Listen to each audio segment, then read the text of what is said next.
दोस्तों, आज के वीडियो में हम जानेंगे ओडिशा के पुरी में स्थित भारत और विश्व के सबसे पवित्र और अलौकिक शक्तियों से भरपूर जगन्नाथ मंदिर के बारे में, जिसके रहस्य आज भी वैज्ञानिकों के लिए एक पहेली है। प्राचीन काल में मालव देश पर राजा इंद्रद्युम्न का शासन था। वे एक अत्यंत सत्यवादी, धर्मपरायण और अपनी प्रजा को संतान की भांति स्नेह करने वाले राजा थे। यद्यपि उनके पास सब कुछ था, फिर भी उनका मन सदैव भगवान विष्णु के दुर्लभ नीलमाधव स्वरूप के साक्षात दर्शन के लिए व्याकुल रहता था। उनकी यह भक्ति और तड़प इतनी गहरी थी कि अंततः भगवान ने उनकी पुकार सुनी। एक रात्रि राजा इंद्रद्युम्न को एक अद्भुत स्वप्न आया। स्वयं प्रभु जगन्नाथ ने उन्हें स्वप्नादेश दिया और कहा कि वे समुद्र तट पर बहकर आए एक विशेष सुगंधित लकड़ी के लट्ठे दारू ब्रह्म को खोजें। प्रभु ने निर्देश दिया कि इसी दिव्य लकड़ी से उनके बड़े भाई बलभद्र और बहन सुभद्रा की मूर्तियों का निर्माण करवाकर उन्हें मंदिर में प्रतिष्ठित किया जाए। राजा की नींद खुली तो वे प्रभु की आज्ञा पालन में जुट गए और उन्हें वह दैवीय लट्ठा मिल भी गया। अब प्रश्न था कि इन अलौकिक मूर्तियों को आकार कौन देगा। तभी देवताओं के शिल्पी भगवान विश्वकर्मा एक वृद्ध मूर्तिकार के भेष में राजा के पास पहुंचे। उन्होंने मूर्तियां बनाने का दायित्व स्वीकार किया, लेकिन एक अत्यंत कठोर शर्त रखी।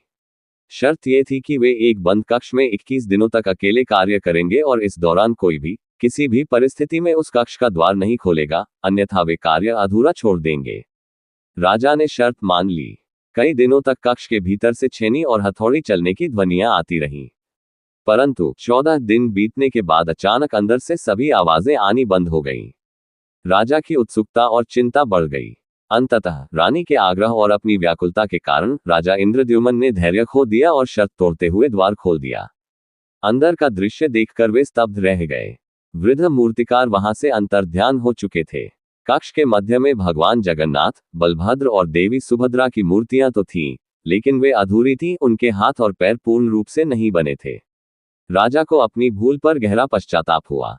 वे विलाप करने लगे। तभी एक आकाशवाणी हुई, हे राजन, निराश न हो, मेरी यही इच्छा थी। कलयुग में मैं इसी अपूर्ण रूप में ही अपने भक्तों को दर्शन दूंगा। प्रभु की इस लीला को समझकर राजा इंद्रद्युम्न ने इन्हीं अधूरी मूर्तियों को पुरी के भव्य मंदिर में पूरे विधि विधान के साथ प्रतिष्ठित किया। इस प्रकार राजा की अटूट भक्ति और दैवीय शिल्पकार की लीला से वह पावन धाम स्थापित हुआ, जहां आज भी भगवान जगन्नाथ अपने भाई बहन के साथ इसी अद्भुत रूप में विराजते हैं। रथ यात्रा के दौरान भगवान जगन्नाथ, बलभद्र और सुभद्रा जी को विशेष भोग अर्पित किए जाते हैं। गुंडिचा मंदिर जाते समय रास्ते में मौसी मां के मंदिर पर प्रभु को उनका अत्यंत प्रिय पोड़ा पैठा का भोग लगाया जाता है।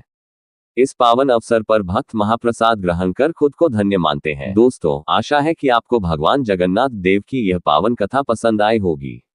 अगर आपको यह वीडियो अच्छा लगा तो इसे लाइक जरूर करें। ऐसी ही और आध्यात्मिक कहानियों से जुड़े रहने के लिए हमारे चैनल को सब्सक्राइब करना बिल्कुल न भूलें। आपके प्रेम और सहयोग के लिए धन्यवाद। जय जगन्नाथ।